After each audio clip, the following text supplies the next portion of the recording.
God says, this message is for you. Don't try to skip this. In exactly 7 minutes from now, 7 breaths, 7 turns of the clock, something that has been hidden, sealed, and locked away will stir because I said so. Hear me, it's over for you if you skip. Do not throw this away as another notification. This is not ordinary. This is not casual. This is a decree, a roaring whisper that cuts through doubt and takes aim at every excuse you keep rehearsing like armor. Listen carefully. I have seen the nights you thought were empty. I have watched your prayers fold into pillows and your hopes shrink into the seams of your shoes. I have watched you bargain with yourself, promising change tomorrow while keeping the same small, safe routines today. No more bargaining. No more waiting for someone else to hand you permission. This is a handing, but not the kind you expect. A vault with 60 million reasons for your life to turn has been placed on the shelf of destiny, and the key is not a metal piece someone drops into your palm. The key is a moment of obedience, a heartbeat of faith, a single act of opening when all your logic says don't. This message is for you. The time is short. When the world says, not yet, I say, now. When your inner voice whispers, impossible, I raise my voice and say, I made worlds from whispers.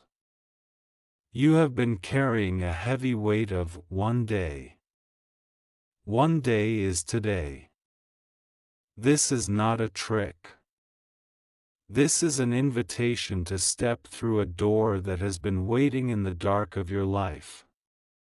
Do not treat this like a rumor. Treat it like the command that it is.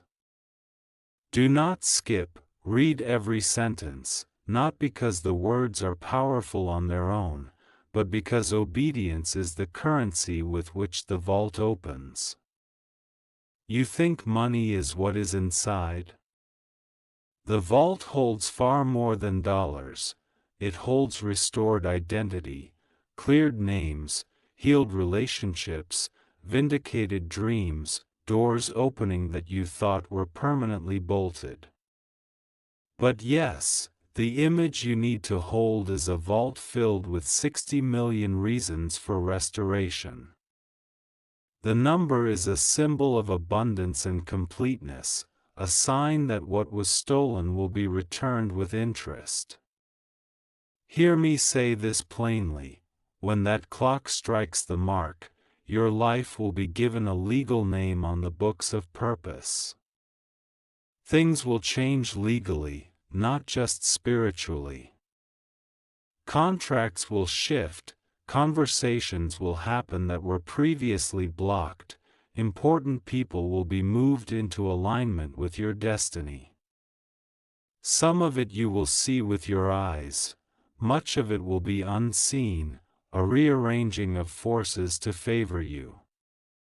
You will feel the change like a warmth spreading from the center of your chest out into your limbs, and you will know, without a shadow of doubt, that the divine moved. Do not ask for proof before you act. Proof follows obedience, not the other way around.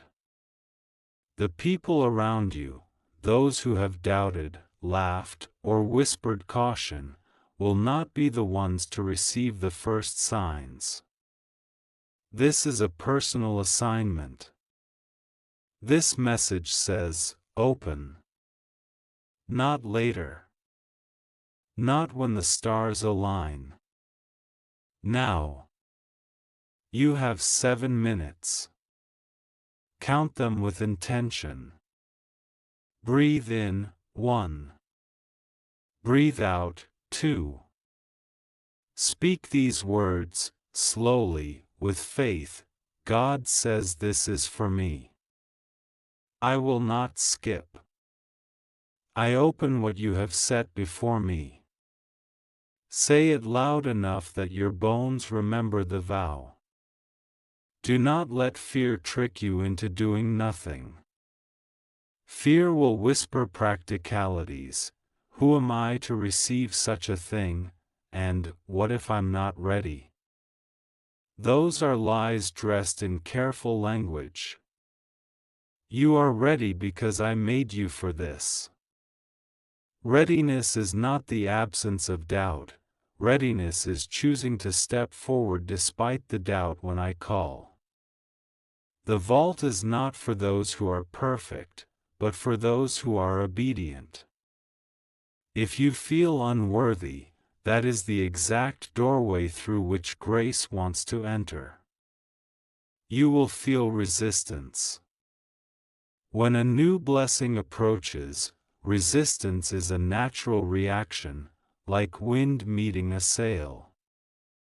The resistance will show up as people, as circumstances, as last-minute setbacks that look convincingly permanent. When this happens, remember, storms do not cancel the sun, they only rearrange the air. Stay. Stand.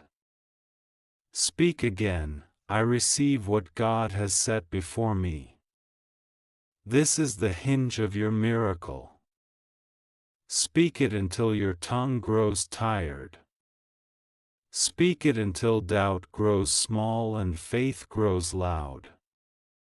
You must not squander this. There will be voices, and perhaps even your own mind, that will try to rationalize the old limitations back into your life. It was just coincidence, they will say. Maybe you misunderstood. Refuse to accept demotion back into the smallness of yesterday. Document this moment in your heart and speak it into existence.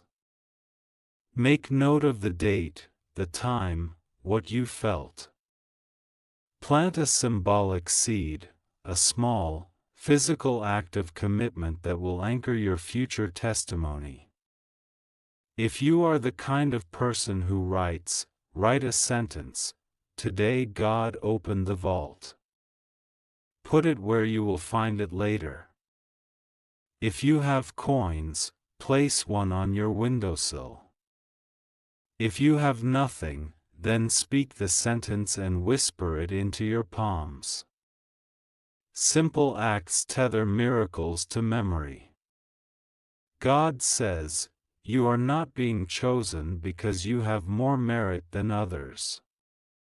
You are being chosen because you have been faithful in small things, unseen things, private things that no one applauded. I saw you when you kept a promise to yourself, when you chose to be honest instead of easy, when you refused to collaborate with bitterness. Those things were investments. They are not gone. They accumulate. They compound. The vault opens to the one who has kept faith, not to the one who loudly proclaimed readiness without the work to back it up. Do not be proud when doors open. Pride has a way of turning miracles into testimonies of self rather than signs of grace. When abundance knocks, remember the source, remember the chain. A hand reached down and rearranged history for you. Acknowledge, thank, and give away.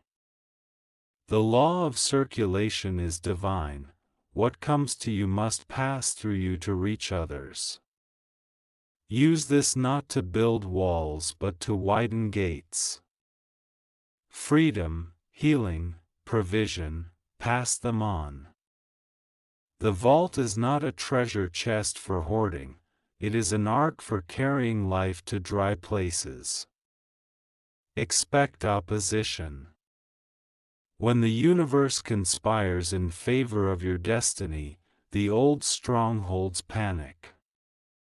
That panic will sometimes show up as relationships that test you, as finances that flicker like faulty wiring, as the sudden reappearance of doubt.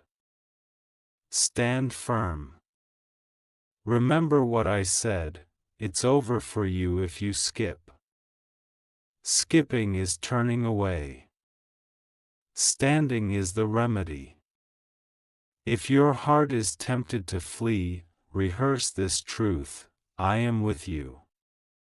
The vault opens because I commanded it.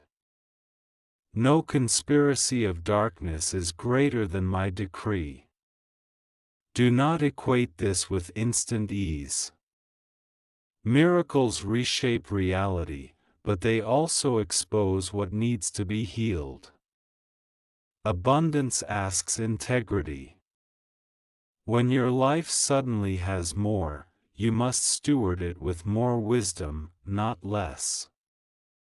This is not a license to be reckless. It is a summons to become more, to expand your capacity. Expect a schooling, not a punishment, on how to handle what comes. Seek wise counsel, honor humility, keep inner life rich with prayer and quiet. The vault delivers blessing but not immaturity. Grow with the gift. This message is for you. If you have been praying for justice, watch as hidden conversations surface and mistaken records are corrected. If you have been praying for reconciliation, watch as hardened faces soften and words you thought would never be spoken find their way back to the table. If you have been praying for provision, watch as checks arrive, doors open, and people unexpectedly align resources to your need. If you have been praying for a creative breakthrough, expect the sudden unclogging of ideas, a torrent where there used to be trickles. Whatever your urgent prayer has been, this move touches it. Do this now, place both hands over your heart. Take a long, steady breath in. Feel the pulse there, that is your testimony. Now say aloud, in the clearest voice you can muster, I open. I receive. I will not skip. Repeat it 7 times. Each repetition is a key turn. Each repetition affirms your refusal to be small. Each repetition aligns your will with the will that orders galaxies. Do not wait for perfect timing. Perfect timing is a myth used by fear. Timing is when you move with what is given. If you are waiting to feel different before you act, you're rearranging the furniture of your fear. Act first. Faith is always stronger than feelings. You do not need every door to be open to step into the house. You only need the doorway in front of you. Step through it. Here is what you must not do. Do not announce this to those who mock. Do not look for applause from people who measure outcomes by cynicism. Keep the inner ceremony sacred.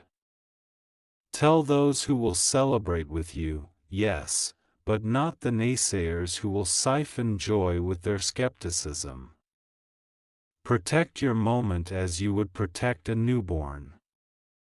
Feed it with gratitude, not with explanations. God says, this is the season of restoration. The things you lost through betrayal, neglect, or simple bad timing are being returned. That which was taken from you will be multiplied and given back in ways you cannot predict.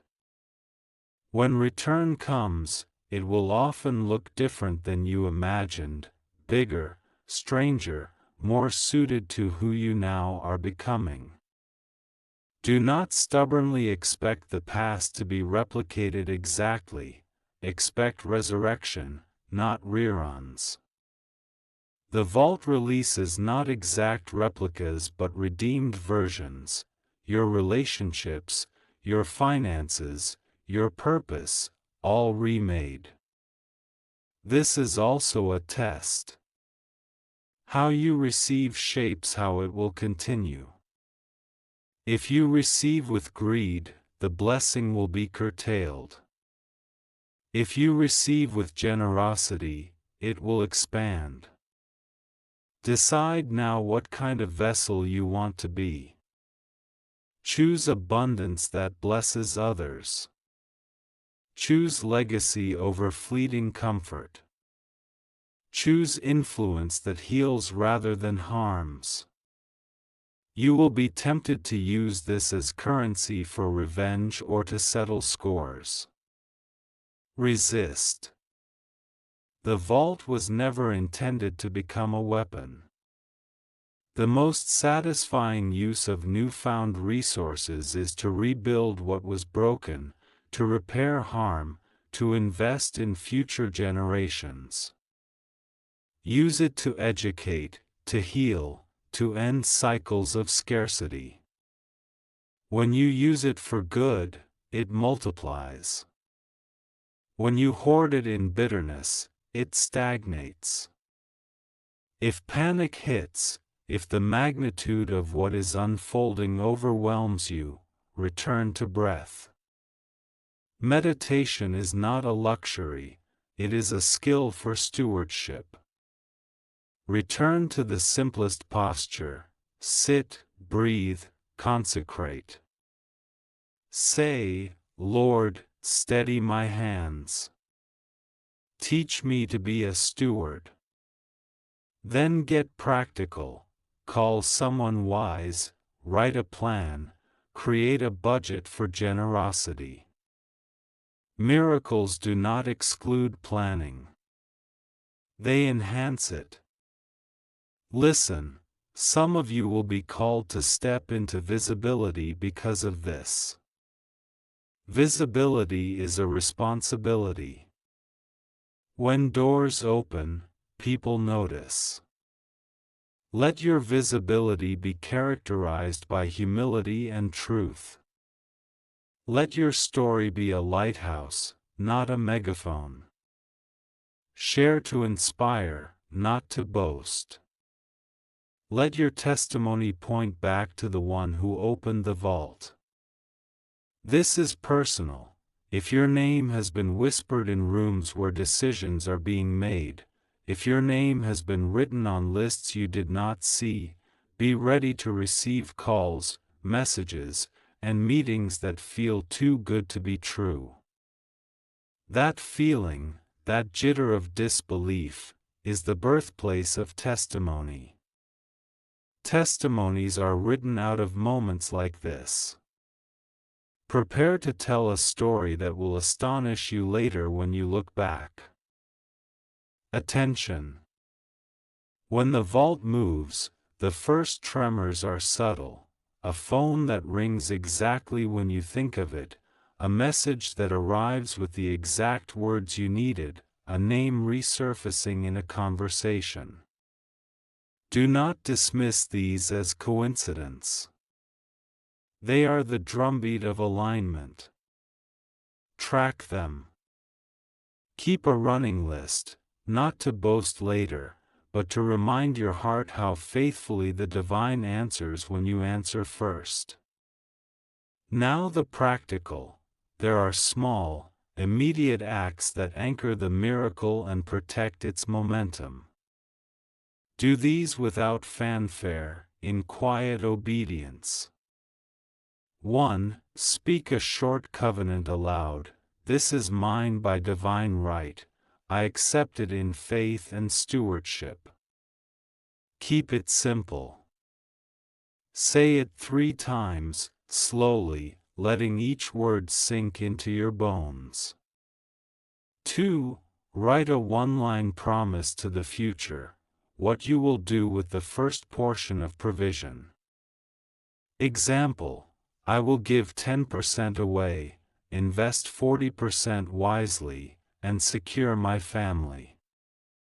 Make it real and specific enough to force integrity. 3. Choose one wise person to call within 24 hours, someone who knows how to steward life, not just money. Ask for counsel first, not praise. Obedience to counsel multiplies blessing. 4. Do a symbolic release. Take anything small, a coin, a ribbon, a note, and release it from your hand or place it where you will see it daily. This is not superstition, it is a memory engine. It rewires you to receive. 5. Make a modest plan for accountability. Declare to one trusted friend what you will do with what comes. Accountability keeps the heart humble and the mouth honest. Expect tests. They may be administrative delays, people who suddenly need you to prove things, or sudden old fears that look like practical concerns. When tests arrive, respond this way: breathe, state the simple covenant you spoke earlier, and then take one practical step forward. Action breaks anxiety every time.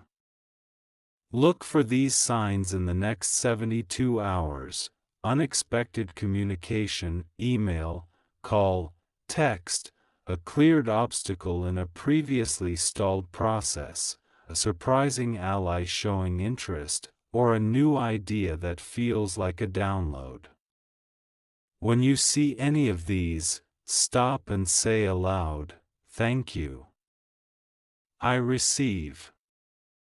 That two-word response aligns your posture with gratitude, the healthiest operating system for a miracle. Do not neglect prayer grounded in realism. Pray for wisdom in decision-making, for protection against pride, and for clarity to know which doors to open and which to leave closed. Ask specifically, "Show me how to steward this." The answer will come in practical nudges, names, numbers, a book recommendation, or a quiet impression to pause. You will also be invited to act publicly at some point, to speak, to lead, to open your life so others may see. Prepare. Polish your story, but keep its center humble. Practice telling it without dramatics, a few sentences that point back to grace and forward to generosity. Guard against two poisons: secrecy that turns into superstition, and display that becomes vanity. The healthy path is quiet testimony plus visible generosity. Use the first fruits to serve and to repair. If a relationship was broken, be the first to make a wise, humble overture. If a debt was once your shackle, make a plan that frees you and others. Let your first moves be restorative. If you feel fear about wealth, if it feels like a foreign planet, treat it as a language to learn, not a curse to avoid. Study basic stewardship, budgeting, legal counsel, tax advice for your locale, and trusted financial mentors. Prosperity that lasts is built on knowledge as much as miracle. There will be moments when disbelief rises, an old inner critic that says you don't deserve this. Answer that critic with the facts of your life, the small loyalties, the days you persevered, the kindnesses no one saw. Let those facts become your testimony to yourself. Be alert for invitations that are tests in disguise. Not every offer that looks beneficial is from the vault. The enemy of restoration often dresses as a shortcut. Before you sign or commit, sleep on it, consult your wise person, and check whether the terms invite integrity or compromise it. Speak this next short prayer when you are ready. Lord, steady my hands. Teach me to steward well. Keep me humble, grateful, and generous. Let my life reflect your heart. Say it until your chest relaxes. Finally, prepare a testimony file. Over the next month, collect the small confirmations, the receipts of answered prayers, the messages, the changed conversations. These will be your map when doubt returns. They will also be the seeds you scatter later to bless others who need to believe. Remember, miracles expand responsibility. The vault opens not to inflate ego but to enlarge service. Make the first allocation with the posture of giving, help one person, repair one wrong, seed one future. That single act will begin the law of circulation. Now move. Breathe. Repeat your covenant. Do the 5 practical things above before the day ends. Keep your mouth grateful, your hands busy, and your heart ready to give away what you first receive. The heavens are not merely rearranging wealth, they are rearranging character. Receive with wisdom. Receive with humility. Receive to bless.